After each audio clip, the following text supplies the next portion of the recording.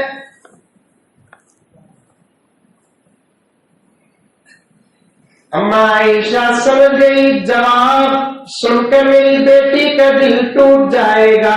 بڑوں کا ضرور ہوتا ہے کہ وہ کبھی اپنے چھوٹوں کا دل نہیں توڑتے.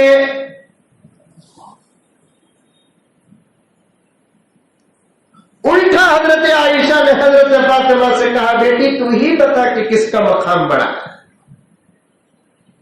حضرت فاطمہ نے کہا معصومانہ جواب اماں غور کرتی ہوں تو یوں پتا چلتا ہے کہ میرا مقام بڑا ہے اس لیے کہ میں نبی آخر الزماں کی بیٹی ہوں, آپ صدیق اکبر کی بیٹی ہیں. بیٹی کا جواب سن کر حضرت عائشہ خوش ہو کر شاباش دیتی ہے, کہتی ہے کہ بیٹی بالکل سچ کہا تم نے, تو نبی آخر الزماں محمد رسول اللہ کی لگتے جگر ہے, میں تو تیرے ابا کے غلام کی بیٹی ہوں. تیرے ابو نہ ہوتے تو میرے ابو بھی نہ ہوتے.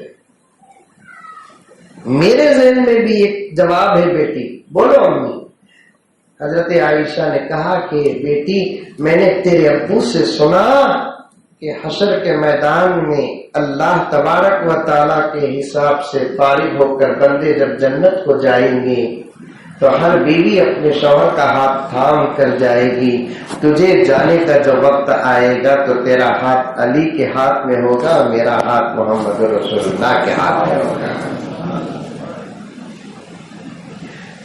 شریک فی الدنیا شریک فی الآخرہ, اسے سلام نہیں کریں گے ہم. میں طالب علم ہوں اور چاہوں تو کہہ سکتا ہوں, علماء اور کہہ سکتے ہیں, چھیڑ چھیڑ کر گزر جاؤ, سلام کرنا پہلی نظر پر بیوی کو سلام کرنا.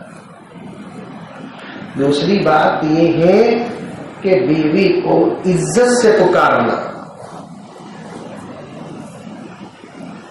3 اسٹیپ جیسے میں جہاں تک ہو سکے زیادہ سے زیادہ مزاج کو جانتا ہوں, بہت چھوٹا ہوں پھر بھی مزاج کو جانتا ہوں. ایک آندھرا, دوسرا کرناٹک, تیسرا تمل ناڈو, کیونکہ یہ 3 بالکل لگے لگے ہیں. آندھرا سے مراد تلنگانہ و آندھرا دونوں مراد, اب تو الگ الگ ہو گئے ہیں, سونیا گاندھی کا صدقہ ہے.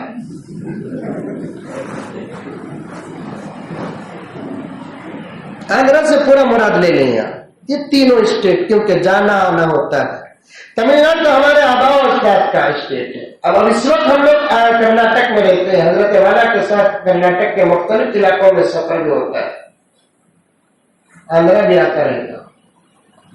کرناٹک چھوڑ کر تمل ناڈو اور آندھرا میں نے بطور خاص دیکھا اور سنا کہ اپنی بیویوں کو عزت سے نہیں پکارتے, صیغہ واحد استعمال کرتے ہیں, سنگولر, آ لا جا بیٹھ.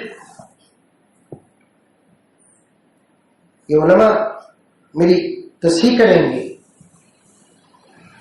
کیونکہ علماء بھی بیٹھے ہوئے, میری عمر یا میری عمر سے چھوٹے جو علماء ہیں ان کی خدمت میں عرض کروں, اس قسم کا انداز تو علماء میں بھی پایا جاتا ہے.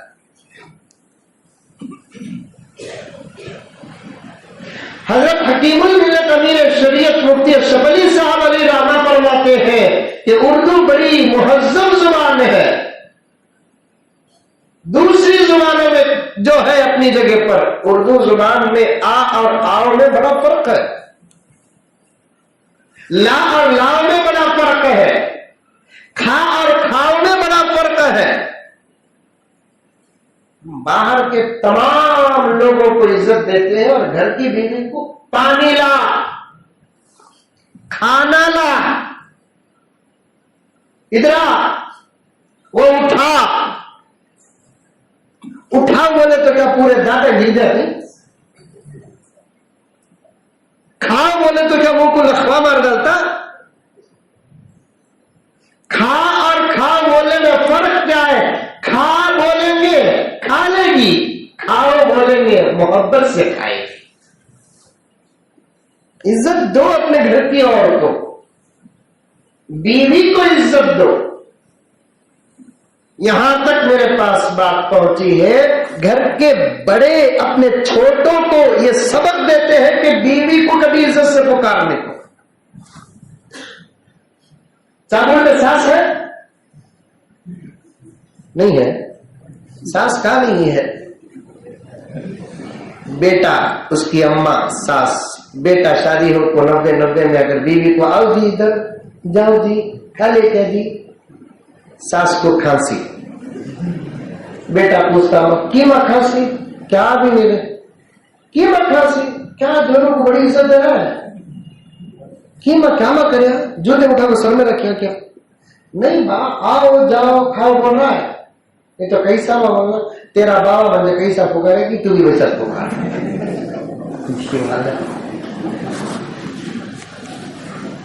نہیں میرے بھائیوں، میرے نوجوانوں، اپنے گھر کی عورتوں کو عزت دو. اللہ تبارک و تعالی ہم تمام کو ان تمام باتوں پر عمل کرنے کی توفیق عطا فرمائے. بولو انشاءاللہ عمل کریں گے.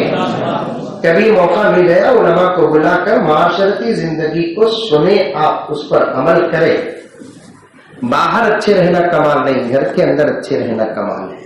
میرے شیخ عالم حضرت مولانا پیر ذوالفقار احمد صاحب نقشبندی مجددی رحمت برکاتہم فرماتے ہیں کمال یہ نہیں کہ مرنے کے بعد جنت جاؤ، کمال یہ ہے کہ گھر کے اندر ایسی زندگی کرو کہ گھر کے اندر جنت کا مزہ آ جائے. جھوپڑی سے جس کے اندر میاں بیوی کے درمیان محبت ہو، مودت ہو، رحمت ہو، ادب ہو، لحاظ ہو، تمیز ہو، تہذیب ہو، وہ جھوپڑی جنت کے برابر ہے. اور کروڑوں روپے کا گھر ہو، بنگلہ ہو، قلعہ ہو، میاں بیوی کا اختلاف ہو، ایک دوسرے محبت سے دیکھتے نہیں، بات نہیں کرتے، ایک دوسرے کے درمیان ادب نہیں ہے، تو وہ بنگلے، وہ قلعے جہنم سے بھی بدتر. اللہ تعالی ہم تمام کو عمل کرنے کی توفیق عطا فرمائے. مزید ایک لحظہ، مزید ہمارا جو بنگلور سے قافلہ آیا اس میں حضرت مولانا نظام الدین صاحب رشادی دعوت برکاتہم جو آپ کے دلہا کے استاد محترم وہ بھی آئے ہیں، اور یہ دلہا جس مدرسے میں پڑھتے ہیں وہاں کے ذمہ داران بھی تشریف لائے ہیں، جناب الحاج محسن صاحب، جناب الحاج تنویر صاحب بڑی محبتوں کے ساتھ آئے ہیں. اللہ تعالیٰ ان تمام کے آنے کو قبول فرمائے اور اس نکاح کو قبول فرمائے، خوب برکتیں عطا فرمائے، زوجین کے درمیان محبت اور مودت عطا فرمائے، دونوں خاندان والوں کے درمیان بھی محبت اور مودت عطا فرمائے. حق تو یہ تھا کہ بہت سارے کتبا اور علماء بیٹھے ہوئے سب کا خطاب سنے، چونکہ وقت زیادہ ہو گیا، پھر کبھی موقع ملے گا تو انشاءاللہ اس کا نظام و انتظام آپ فرمائیں گے. اللہ قبول فرمائے، آمین. واخر دعوانا نکاح میں ولیمہ جی نکاح ہی میں ولیمہ اور نکاح کا دونوں کھانا کھلاتے ہیں. نکاح میں نکاح اور ولیمہ دونوں کا کھانا کھلاتے ہیں. یہ کیسا ہے؟ مولانا بھی اجازت جواب دے سکتے ہیں، اگر میں چاہوں تو بھی جواب دے سکتا ہوں کہ میرا نکاح بھی ایسے ہی ہوگا کہ نکاح اور اس کے فوراً بعد ولیمہ. سمجھ میں آئی بات؟ حضرت امیر شریف حکیم الملت مفتی اشرف علی صاحب رحمۃ اللہ علیہ نے اس حادث کا نکاح پڑھایا، اور بنگلور کے اندر پہلا میرا نکاح ہوا جس میں اثر میں نکاح ہوا اور مغرب کے بعد ولیمہ. اس میں اختلافات شروع ہو گیا، ایسا کرنا جائز ہے کہ ناجائز ہے. حضرت مفتی اعظم نے مدلل جواب دیا. اب ذمہ دار کا ایک سوال یہ ہے کہ نکاحی کے موقع پر دو لڑکا اور لڑکی والے مل کر کھانے کا انتظام کر کے دعوت کر دیتے ہیں، دونوں کی طرف سے رضامندی ہو، سختی نہ ہو، جبر نہ ہو، مطالبہ نہ ہو، تو اس قسم کی گنجائش شریعت میں ہے. کیونکہ دعوتیوں کی تعداد زیادہ ہو جاتی ہے، لڑکے والوں کے بھی رشتہ دار اور عیش و اقارب زیادہ ہو جاتے ہیں، لڑکی والوں کے بھی رشتہ دار اور عیش و اقارب زیادہ ہو جاتے ہیں. ان کو مستقل دعوت کا انتظام کرنا، ان کو مستقل دعوت کا انتظام کرنا تکلیف یا خرچ زیادہ ہونے کا سبب ہے. اس صورت میں دونوں مل کر بغیر کسی شرط کے رضا کے ساتھ دونوں ہم سب مل کر دعوت میں شریک ہو جائیں گے. ہمیں اپنی مرضی سے کرنا چاہتے ہیں تو اس کی بھی اجازت ہے، علماء نے اس کی بھی اجازت دی ہے. پھر بھی آپ اپنے اس علاقے کے علماء کرام سے مشورہ کریں. خاص طور اب کیا کارروائی ہے؟ نکاح کر لیں گے.